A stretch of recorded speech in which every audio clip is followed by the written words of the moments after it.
Hello दोस्तों, welcome to creator academy. And आज हम डिस्कस करने वाले हैं 12th क्लास का एक इम्पोर्टेंट चैप्टर सॉल्यूशन। ठीक है बच्चों, सॉल्यूशन 12th क्लास का सेकेंड चैप्टर है जो बहुत ही ज्यादा इम्पोर्टेंट है, हर एग्जाम पॉइंट ऑफ व्यू से इम्पोर्टेंट है। अगर मैं आईआईटी की बात करूं तो वहां भी एक दो क्वेश्चन आते रहते हैं हर साल, नीट में भी आते हैं और बोर्ड एग्जाम में 4 मार्क्स का क्वेश्चन आता है। ठीक है, तो सॉल्यूशन चैप्टर में हम कौन कौन सा टॉपिक को कवर करेंगे, पहले हम उस चीज को देख लेते हैं। ठीक है बच्चों, चलिए आगे डिस्कस करते हैं। पहला क्या बच्चों, सॉल्यूशन। ठीक है, सॉल्यूशन के अंदर जो हम पहला देखेंगे बच्चों, फर्स्ट चीज वो देखेंगे इंट्रोडक्शन। ठीक है, सॉल्यूशन का इंट्रोडक्शन। देन सेकेंड हम बात करेंगे बच्चों कि टाइप्स ऑफ सॉल्यूशन, सॉल्यूशन कितने टाइप के होते हैं। ठीक, नेक्स्ट देखेंगे बच्चों टाइप्स ऑफ सॉल्यूशन के बाद सॉल्युबिलिटी क्या होता है और सॉल्युबिलिटी को प्रभावित करने वाले कारक। फोर्थ टॉपिक देखेंगे बच्चों सांद्रता। ठीक है, कंसंट्रेशन क्या होता है। ठीक है, और कंसंट्रेशन टर्म्स की बात करेंगे, तो हम सभी कंसंट्रेशन टर्म की बात करेंगे यहाँ पे, मोलरिटी, मोल फ्रैक्शन। ठीक है, ये सब हो जाएगा। तो हम बात करेंगे नेक्स्ट बच्चों वाष्प दाब, जिसको अंग्रेजी में कहते हैं वेपर प्रेशर। ठीक है, वेपर प्रेशर के बाद जो हम डिस्कस करेंगे वो है बच्चों रॉल्स लॉ। ये बहुत इंपॉर्टेंट है। रॉल्स लॉ में बच्चों दो टाइप के सॉल्यूशन के लिए, दो टाइप के सिस्टम के लिए बात करेंगे। एक तो द्रव द्रव सिस्टम होगा, एक द्रव और ठोस सिस्टम होगा। ठीक, उसके बाद हम बात करेंगे बच्चों आदर्श और अनादर्श विलयन। ठीक है बच्चों, क्या होता है और उसके क्या क्या प्रॉपर्टीज होते हैं। नेक्स्ट टॉपिक रहेगा हमारा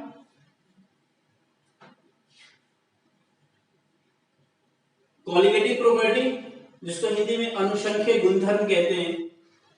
और हमारा लास्ट रहेगा बच्चों वॉन हॉफ गुणांक, Van't Hoff factor. Van't Hoff factor क्या होता है और वॉन हॉफ फैक्टर के आधार पर हम आगे जो अनुसंख्यक गुणधर्म को क्या करते हैं बच्चों, मॉडिफाई करते हैं, जिसको बोलते हैं असामान्य अनुसंख्यक गुणधर्म। तो टोटल हम इतने सारे टॉपिक को डिस्कस करेंगे। ठीक, तो स्टार्ट करते हैं हम इंट्रोडक्शन से।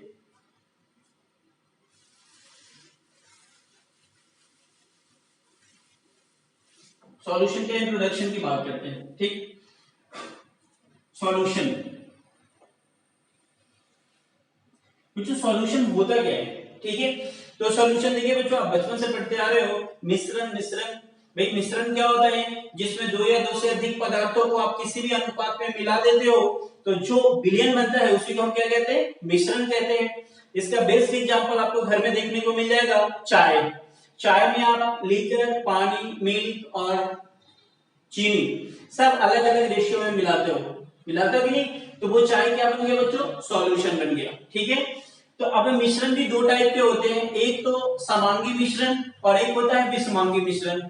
समांगी मिश्रण वो मिश्रण होता है जिसमें विलयन के जितने भी अवयवी कण हैं वो आपस में एक दूसरे में कंप्लीटली मिसिबल हो जाता है, जिसको हम अलग अलग नहीं कर सकते हैं, उसको हम क्या बोलते हैं, समांगी मिश्रण कहते हैं। ठीक है, जैसे चाय हो गया। और दूसरा होता है बच्चों विषमांगी मिश्रण, जिसको आप देख के विजुअलाइज करके अलग कर सकते हैं, सेपरेट कर सकते हैं, उसको हम क्या बोलते हैं, विषमांगी मिश्रण। लेकिन हम यहाँ पे किसकी बात करेंगे, सिर्फ समांगी मिश्रण की बात करेंगे। ठीक है, तो चलिए हम डेफिनेशन लिखते हैं बच्चों सॉल्यूशन का। दो या दो से अधिक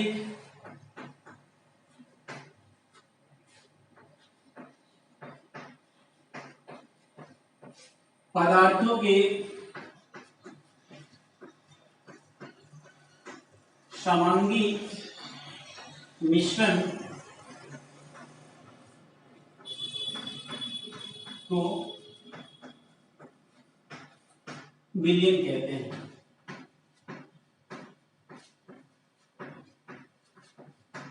ठीक है बच्चों, अब विलयन के अंदर देखेंगे बच्चों, जो विलयन में होता है सामान्यतः हम बात करें तो दो प्रकार के कंपोनेंट होते हैं, दो प्रकार के घटक होते हैं। ठीक है बच्चों, अच्छा विलयन को हम वास्तविक विलयन भी कहते हैं। जहां पे समांगी मिश्रण हो बच्चों, उसको हम क्या कहते हैं? वास्तविक विलयन भी कहते हैं। ठीक है, तो विलयन में सामान्यतः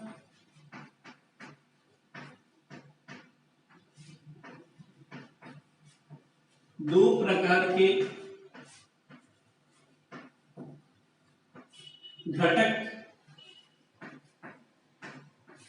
होते हैं। ठीक है, पहला बच्चों फर्स्ट को बोलते हैं विलेय, और अंग्रेजी में सॉल्यूट कहते हैं।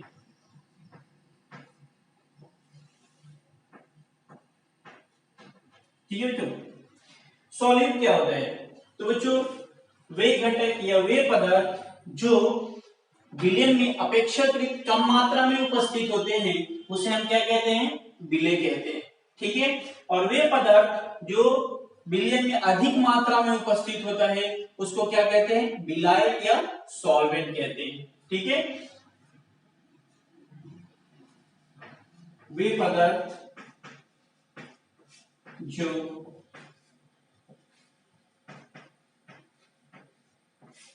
विलयन में अपेक्षाकृत कम मात्रा में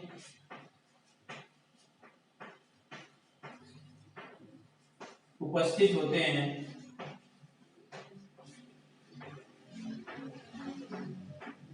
उसे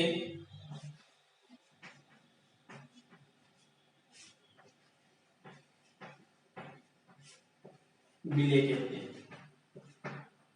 ठीक, और दूसरा बच्चों सेकेंड, दैट इज कॉल्ड विलायक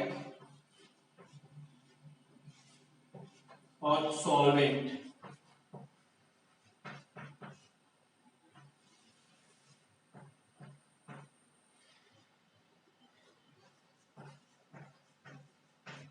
वे पदार्थ या घटक भी लिख सकते हो जो विलयन में अधिक मात्रा में उपस्थित हो, उसे विलायक कहते हैं। क्लियर बात?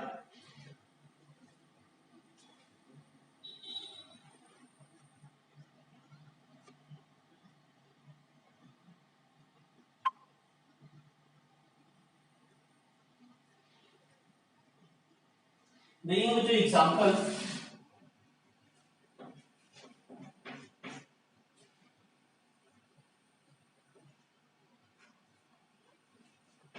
नमक का विलयन।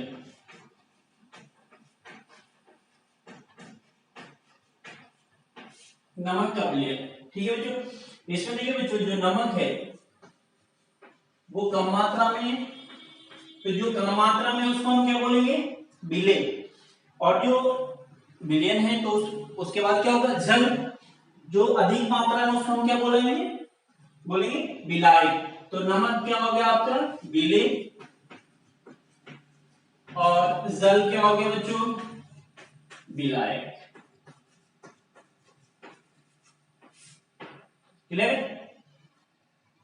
तो आपको समझ में आया होगा कि विलयन क्या होता है, विलयन में कितने कंपोनेंट होते हैं। ठीक है, और उसका उदाहरण। अब बात करते हैं बच्चों, जो विलयन होता है, विलयन में दो या दो से अधिक कंपोनेंट होते हैं। ठीक है, तो यदि विलयन में दो घटक उपस्थित हो, दो अवयवी घटक उपस्थित हो, तो उसे हम द्विअंगी विलयन कहते हैं। या और अगर तीन अवयवी घटक उपस्थित हो तो उसे त्रिअंगी विलयन कहते हैं। लेकिन हम इस चैप्टर के अंदर सिर्फ द्विअंगी विलयन की बात करेंगे। ठीक है बच्चों, जिसको हम बाइनरी सॉल्यूशन कहते हैं। नेक्स्ट है हमारा बच्चों बाइनरी सॉल्यूशन। बाइनरी सॉल्यूशन,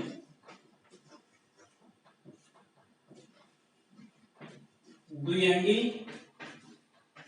विलयन।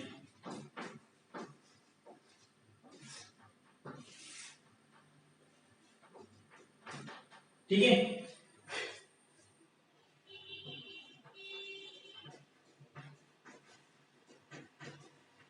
वे विलयन जिसमें दो अवयवी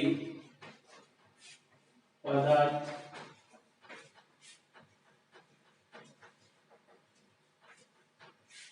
उपस्थित हो उसे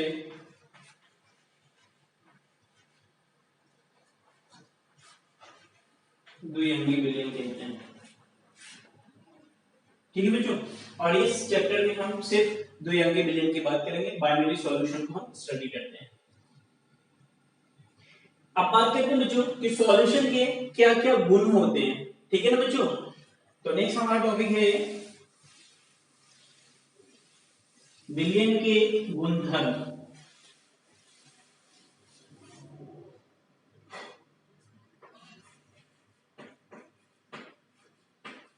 विलयन के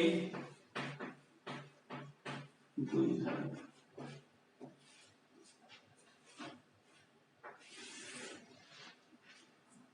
कैरेक्टरिस्टिक ऑफ सॉल्यूशन।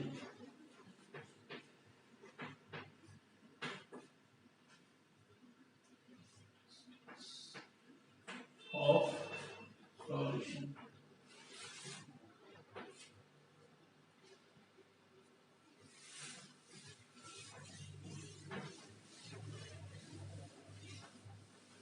अब सॉल्यूशन की क्या क्या कैरेक्टर होते हैं बच्चों, उसकी चर्चा करते हैं। पहला, फर्स्ट,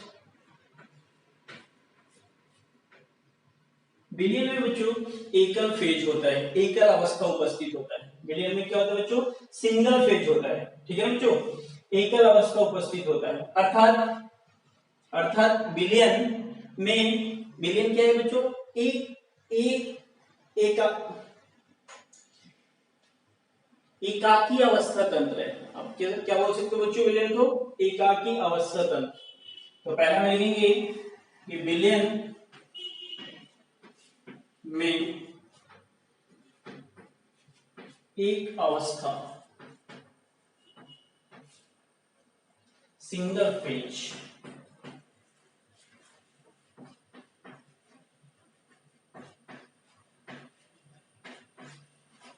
होता है। ठीक है।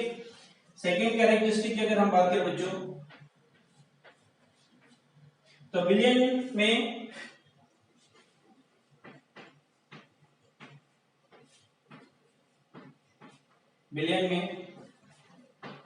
पूर्ण रूप से सभी तत्व या सभी घटक समान होते हैं।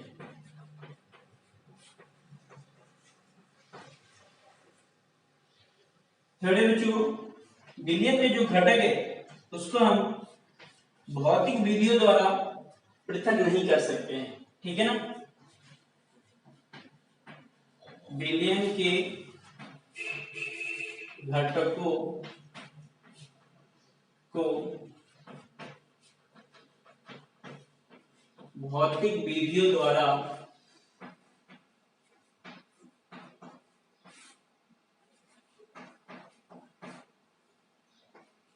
पृथक नहीं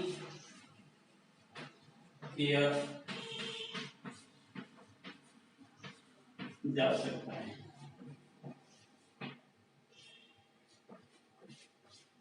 फोर्थ में बात करें बच्चों, विलयन के कुछ गुण, विलयन के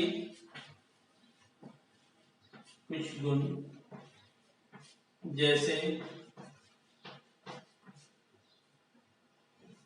घनत्व, श्यानता, पृष्ठ तनाव,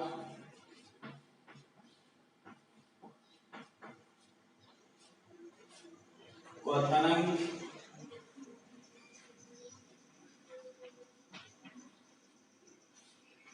तथा हिमांक, क्वथनांक तथा हिमांक विलयन के घटकों के साथ विलयन के अवयविक घटकों के साथ परिवर्तित होती है। परिवर्तित, तो ये सामान्यतः क्या है बच्चों, विलयन के गुण। पहला लेते हैं कि विलयन में क्या सिंगल फेज होता है, दूसरा में जितने भी घटक होते हैं वो सभी के सभी क्या होते हैं, पूर्ण रूप से एक समान होते हैं। विलयन के घटकों में को भौतिक विधियों द्वारा हम अलग नहीं कर सकते हैं। विलयन के कुछ गुण जैसे घनत्व, श्यानता, पृष्ठभाग इत्यादि जो है बच्चों वो विलयन के घटक के साथ साथ परिवर्तित होती है। ठीक है, अब हम बात करेंगे बच्चों विलयन के प्रकार की। ठीक है, टाइप्स ऑफ सॉल्यूशन, विलयन के प्रकार, टाइप्स ऑफ सॉल्यूशन।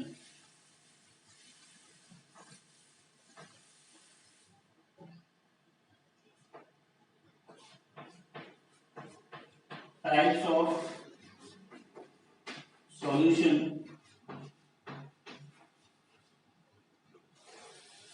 विलयन के प्रकार। ठीक है बच्चों, तो अलग अलग अवस्थाओं के आधार पर, ठीक है, विलयन के प्रकार को हम डिस्कस करेंगे। पहला जो हम देखेंगे बच्चों,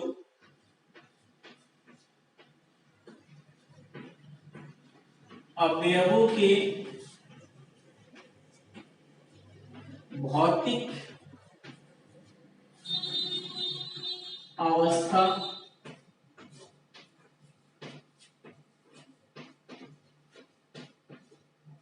के आधार पर। ठीक है बच्चों, अंग्रेजी में क्या लिखेंगे इसको, on the basis of physical state of component, on the basis of physical state of component. तो बच्चों अवयवों के भौतिक अवस्था के आधार पर विलयन सामान्यतः 9 प्रकार के होते हैं। ठीक है, भौतिक अवस्था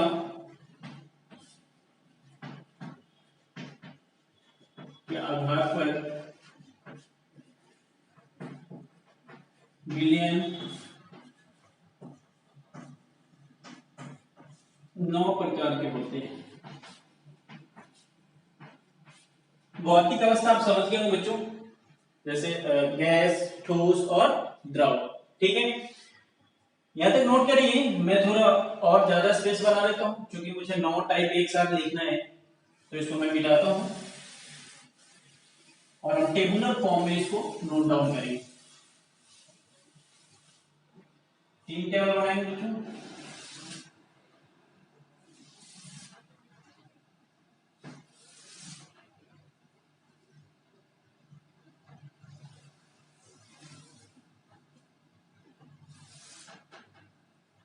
इधर तो आपके रहेगा क्या, सीरियल नंबर 1 में आप क्या लेंगे बच्चों, विलयन या सॉल्यूट।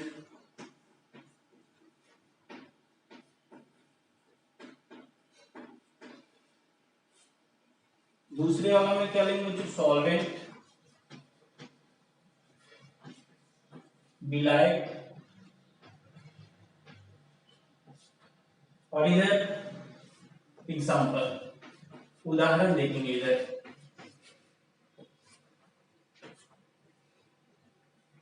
तो फर्स्ट हम बात करते हैं बच्चों, यदि सॉल्यूट है वो भी क्या, वो गैस, और सॉल्वेंट भी क्या है बच्चों, गैस। सॉल्यूट भी गैस है और सॉल्वेंट भी क्या है, गैस, दोनों गैस अवस्था में है। ठीक है बच्चों, सॉलिड गैस, सॉल्वेंट गैस। तो इसका क्या एग्जांपल होगा, किस टाइप का विलयन होगा बच्चों, तो सिंपल सी बात है, एयर। एयर इसका बेस्ट एग्जांपल है, वायु। ठीक है, उसमें सॉलिड पार्टिकल भी क्या होंगे, गैस। ठीक है, और सॉल्वेंट भी क्या होंगे, गैस। सेकंड हम बात करेंगे बच्चों, सॉलिड तो क्या है, अगेन गैस है, बस सॉल्वेंट क्या है बच्चों, द्रव है। सॉल्यूट तो क्या है, गैस है, और सॉल्वेंट क्या है, द्रव है। ठीक है। तो आप कोका कोला पीते हो, ठीक है, तो कोका कोला में देखते हैं जैसे अपन ढक्कन खोलते हैं तो एकदम से ऊपर आता है, तो वो क्या होता है बच्चों, वो CO2 गैस होता है। तो वहां पे द्रव जो होता है वो अधिक मात्रा में होता है, लार्ज क्वांटिटी में होता है, बट वहां पे जो सॉल्यूट होता है वो लेस क्वांटिटी में होता है, ठीक है ना बच्चों। तो यहाँ पे सोडा वाटर लिख सकते हैं आप, सोडा वाटर, या CO2 गैस, या जल में CO2 gas. Best example. Third है बच्चों, थर्ड टाइप का सॉल्यूशन, अभी भी सॉल्यूट आपका कैसा है, गैस, और सॉल्वेंट कैसा है बच्चों, ठोस, ठीक है। सॉलिड कैसा है, गैस, और सॉल्वेंट कैसा है, ठोस। थोड़ा सा कर लिया जाएगा आपको। यहाँ पे प्लेडियम धातु में हम हाइड्रोजन गैस को क्या कहते हैं, मिक्स कर देते हैं, ठीक है बच्चों। तो प्लेडियम धातु के साथ हाइड्रोजन गैस, इसका बेस्ट एग्जांपल। फोर्थ टाइप के बच्चों बात करते हैं। अब सॉल्यूट को हम क्या लेंगे बच्चों, द्रव। सॉल्यूट कैसा है, द्रव है, लिक्विड फेज में, और आपका सॉल्वेंट कैसा है बच्चों, गैस।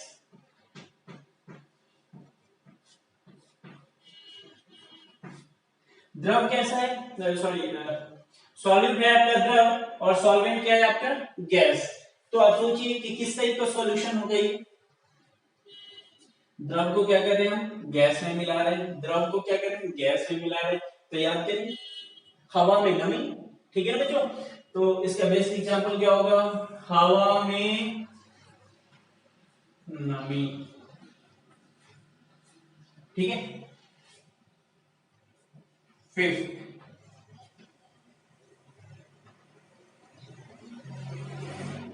ये तो अगेन द्रव रहेगा आपका, और इधर क्या हो जाएगा, द्रव। बच्चों सॉल्यूट भी क्या है, लिक्विड है, और सॉल्वेंट भी क्या है आपका, लिक्विड है, ठीक है। तो ये आप जानते हैं। बेस्ट एग्जांपल क्या है बच्चों, जल में अल्कोहल, ठीक है। ये आपका द्रव द्रव विलयन का क्या है, उदाहरण। सिक्स्थ अगर हम बात करें, सिक्स टाइप का सॉल्यूशन, जिसमें आपका क्या होगा बच्चों, सॉल्यूट अगेन क्या होगा, द्रव, लेकिन सॉल्वेंट क्या होगा बच्चों, ठोस। सॉल्यूट तो क्या होगा, द्रव, और सॉल्वेंट क्या होगा बच्चों, ठोस, ठीक है ना। ठोस में हम क्या कर रहे हैं, द्रव को मिला रहे हैं। ठोस में क्या कर रहे हैं हम, द्रव को मिला रहे हैं। तो ये क्या होगा बच्चों, जेली। इसका बेस्ट एग्जांपल क्या होगा, जेली, ठीक है। या गोल्ड में हम क्या मिलाते हैं, मरकरी मिक्स करते हैं, तो वो भी इसका एग्जांपल है, ठीक है ना बच्चों। मरकरी लिक्विड फेस में होता है, और गोल्ड क्या होता है बच्चों, सॉलिड फेस में होता है। सेवेंथ, अब सॉलिड क्या है बच्चों, ठोस, सॉलिड, और आपका सॉल्वेंट क्या है बच्चों, गैस।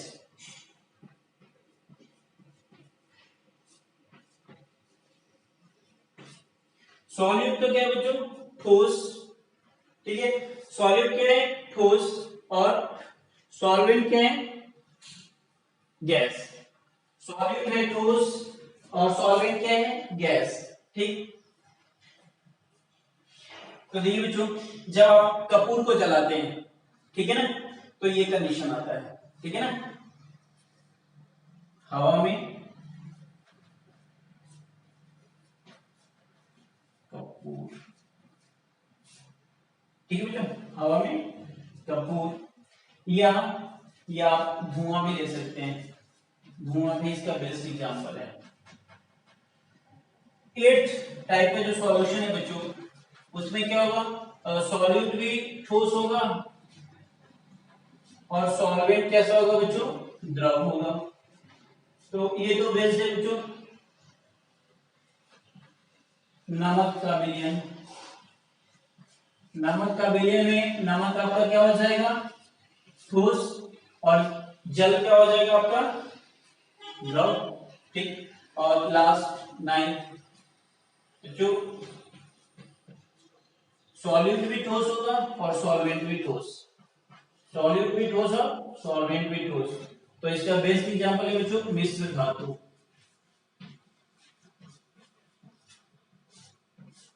ठीक है, एल्लोय। जैसे कॉपर को जिंक में मिला दो बच्चों, ठीक है, तो क्या बन जाएगा, पीतल, ठीक है, ये बेस्ट एग्जांपल। तो ये जो सॉल्यूशन है बच्चों वो किसके टाइप के हैं, इसके फिजिकल स्टेट के बेसिस पे, भौतिक अवस्था के आधार पे सॉल्यूशन कितने टाइप के हमने पढ़ा, 9 टाइप के पढ़ा, ठीक है, इसको नोट डाउन करिए। और नेक्स्ट हम बात करेंगे बच्चों अवयवों की मात्रा के आधार पर, अवयवों के मात्रा के आधार पर, on the basis of quantity of component। Next बच्चों सेकेंड टाइप जो हम पढ़ेंगे, अवयवों के मात्रा के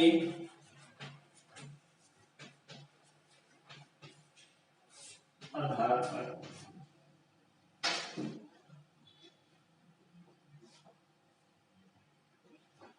on the basis of quantity of component,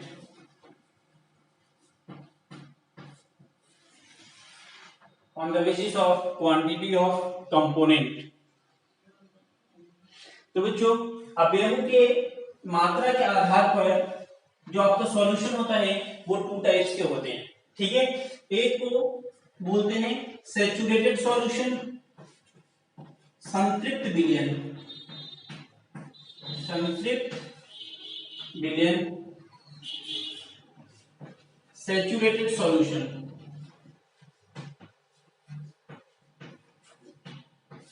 और दूसरा को बोलते हैं बच्चों असंतृप्त विलयन,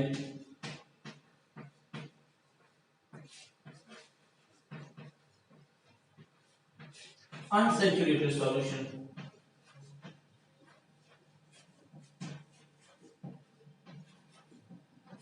ठीक है मित्रों, तो देखिए संतृप्त विलयन क्या होता है। तो बच्चों पहले आप समझते हैं ये मात्रा के आधार पर कैसे। मित्रों यदि सॉल्वेंट में सॉल्यूट की मात्रा अधिक है, सॉल्वेंट में क्या है बच्चों, विलायक में विलय की मात्रा अधिक है, तो हम क्या बोलते हैं बच्चों कि ये सांद्रित विलयन है, कंसंट्रेटेड सॉल्यूशन है। यदि सॉल्वेंट में विलय की मात्रा कम हो तो उसको हम क्या बोलते हैं, डाइल्यूट सॉल्यूशन कहते हैं, तनु विलयन कहते हैं। क्लियर है बात। अब हम बात आते हैं कि संतृप्त विलयन क्या होता है। ठीक है बच्चों, तो वो वे विलयन जिसमें विलय की अधिकतम मात्रा क्या है बच्चों, घुली हुई है, उसे संतृप्त विलयन कहते हैं। वे विलयन जिसमें विलय के अधिकतम मात्रा घुली हुई है उसे हम क्या बोलेंगे, संतृप्त विलयन कहते हैं। ठीक है, जैसे बोलते हैं ना अपन कि सठिया गए हैं एकदम से, तो सठियाने का मतलब यही होता है बच्चों कि अब दिमाग में बातें घुस नहीं रही है, ऊपर से जा रहा है, ओवरफ्लो हो रहा है, that is called saturated condition. ठीक है, कि फर्दर उसमें और कोई हम सॉल्यूट को नहीं डिसॉल्व कर सकते, उसको हम क्या बोलेंगे, संतृप्त विलयन। जैसे देखेंगे, थोड़ा सा एग्जांपल लेते हैं बच्चों। जैसे मैंने क्या किया, 1 लीटर सॉल्वेंट दिया, ठीक है बच्चों, मतलब 1 लीटर तो क्या ले लिया, जल। ठीक है, उसमें हम क्या कर रहे हैं बच्चों कि 1 किलोग्राम चीनी को मिला दे रहे हैं। 1 किलोग्राम क्या मिला रहे हैं बच्चों, शुगर। ठीक है, तो 1 किलोग्राम शुगर क्या होगा, वो डिसॉल्व हो जाएगा। फर्दर अगर आप मिलाते हैं और भी चीनी मिलाते हैं तो एक अवस्था ऐसी आएगी कि चीनी घुलना ही बंद हो जाएगा। ठीक है, जिस अवस्था पे, जिस पोजीशन पे चीनी घुलना बंद हो जाता है उस अवस्था को हम क्या बोलते हैं? सैचुरेटेड अवस्था, ठीक है, संतृप्त अवस्था कहेंगे, और उस विलयन को हम क्या बोलेंगे? संतृप्त विलयन। ठीक, दूसरा देखेंगे बच्चों असंतृप्त विलयन। असंतृप्त विलयन का मतलब यह है वे विलयन जिसमें विलय की मात्रा संतृप्त विलयन से कम है, उसे हम क्या बोलेंगे? असंतृप्त विलयन। क्लियर है? दोनों को नोट डाउन कर लीजिए आप। संतृप्त विलयन तो क्या होगा? वे विलयन जिसमें विलय की अधिकतम मात्रा घुली हुई हो, उसे संतृप्त विलयन कहते हैं। ठीक है, और संतृप्त विलयन में बच्चों विलय और विलयन दोनों साम्यावस्था में होती है। और संतृप्त विलयन वे विलयन जिसमें विलय की मात्रा संतृप्त विलयन से कम हो, उसे असंतृप्त विलयन कहते हैं। ठीक है ना बच्चों? एक बात ध्यान में रखेंगे कि टेम्परेचर को क्या रखना है? कांस्टेंट रखना है। क्लियर है? मतलब असंतृप्त विलयन में आप और भी सॉलिड क्या कर सकते हैं? मिक्स कर सकते हैं, और भी सॉलिड ऐड कर सकते हैं। ठीक, तो ये हमारा हो गया टाइप्स ऑफ सॉल्यूशन की बात। ठीक, अब हम बात करेंगे बच्चों सॉलिबिलिटी क्या होता है। ठीक है, विलीयता।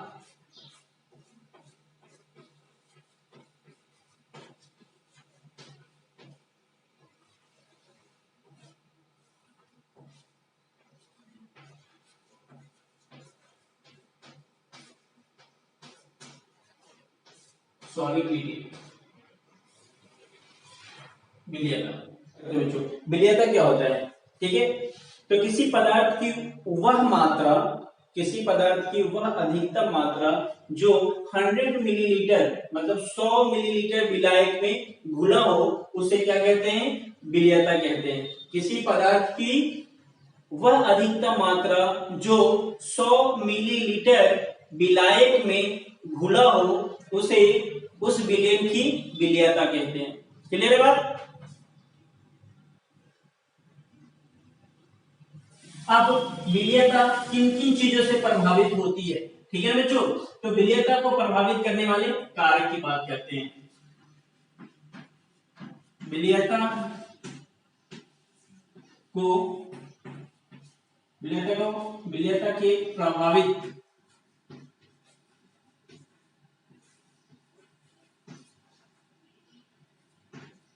करने वाले कारक।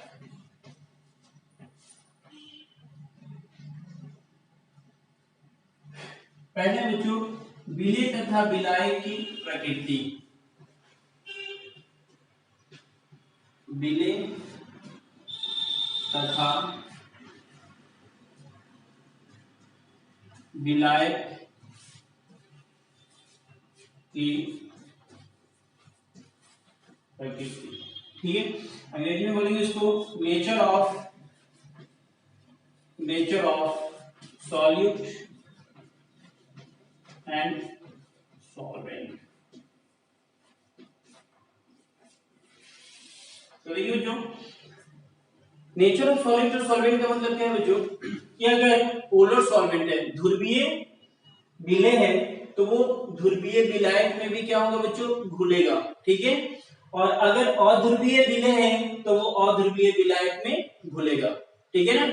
तो इन चीजों से काफी फैक्टर होता है बच्चों कि यदि आप जल को क्या मानते हैं? हम ध्रुवीय विलायक मानते हैं। ठीक है, और जो ऑर्गेनिक सॉल्वेंट होता है वो क्या होता है? अध्रुवीय विलायक। तो जैसे आपको NaCl सॉल्ट को क्या करना है बच्चों? डिसॉल्व करना है। अगर आप सॉल्ट को CCl4 कार्बन टेट्राक्लोराइड में डिसॉल्व करेंगे तो ये डिसॉल्व नहीं होगा। CCl4 क्या है बच्चों? ऑर्गेनिक सॉल्वेंट है। ठीक है, ये इसको बोलते हैं अध्रुवीय विलायक। ठीक है, तो जितना भी आयनिक कंपाउंड है वो किसमें डिसॉल्व होता है बच्चों? ध्रुवीय विलायक में। ठीक है, और जितना भी आपका कोवेलेंट कंपाउंड है वो किसमें डिसॉल्व होता है? अध्रुवीय विलायक में। ठीक है, तो ध्रुवीय विलायक ये किसमें डिसॉल्व होगा बच्चों? जल में। ठीक है, और अगर मैं बात करूं PCl5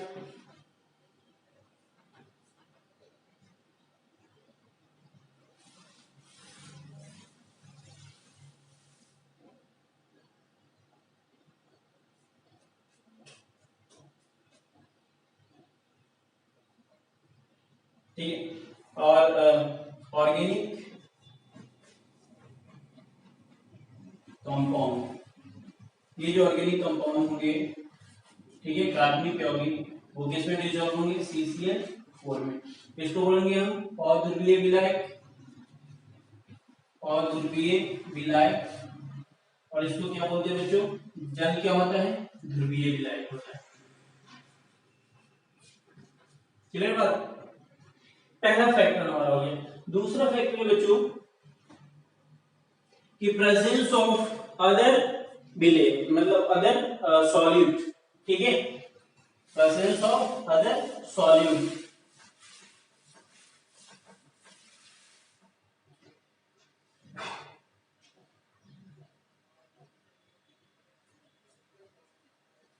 कहते बच्चे अन्य बिले की उपस्थिति,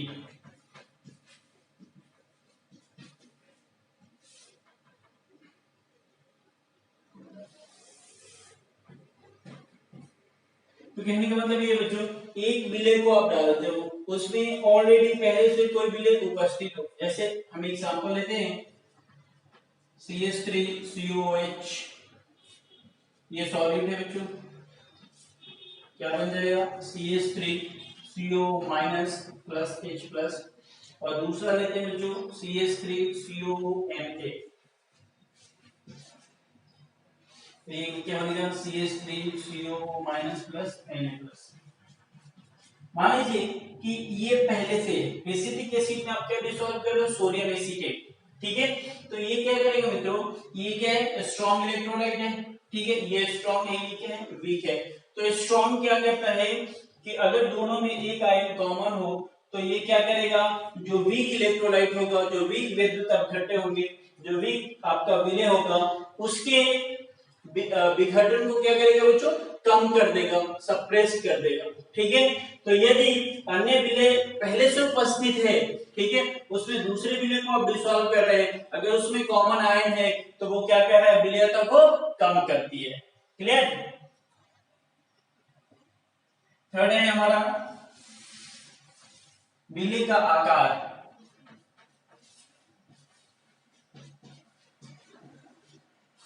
विलय का आकार, साइज ऑफ सॉल्यूट, ठीक है बच्चों।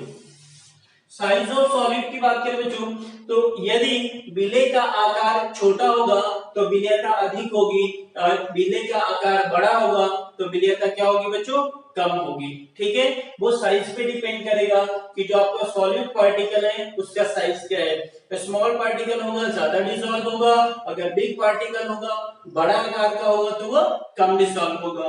तो आकार जो होता है और विलयता, सॉरी इधर लिखते हैं विलयता, इधर विलय कणों का आकार,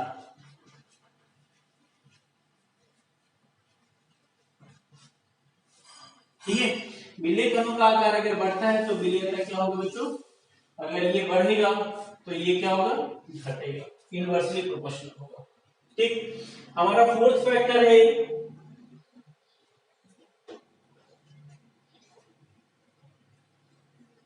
फोर्थ, चौथा, वो है बच्चों तापमान, टेम्परेचर। क्या बच्चों, टेम्परेचर।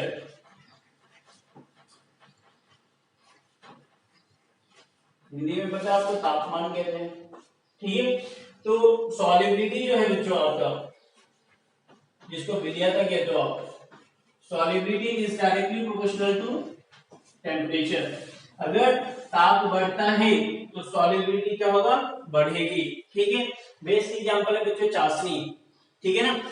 चाशनी को आप जैसे आप गर्म करेंगे तो वो क्या हो जाएगा बच्चों, डाइल्यूट हो जाता है, ठीक है। अगर डाइल्यूट हो गया तो उसमें और आप सॉलिड डाल सकते हैं, ठीक है। तो अगर टेम्परेचर हम इंक्रीज करते हैं तो सॉलिबिलिटी क्या होगा बच्चों, इंक्रीज होगा। टेम्परेचर बढ़ने पे सॉलिबिलिटी क्या होती है, बढ़ती है। और लास्ट फैक्टर है दैट इज कॉल्ड दाब प्रेशर।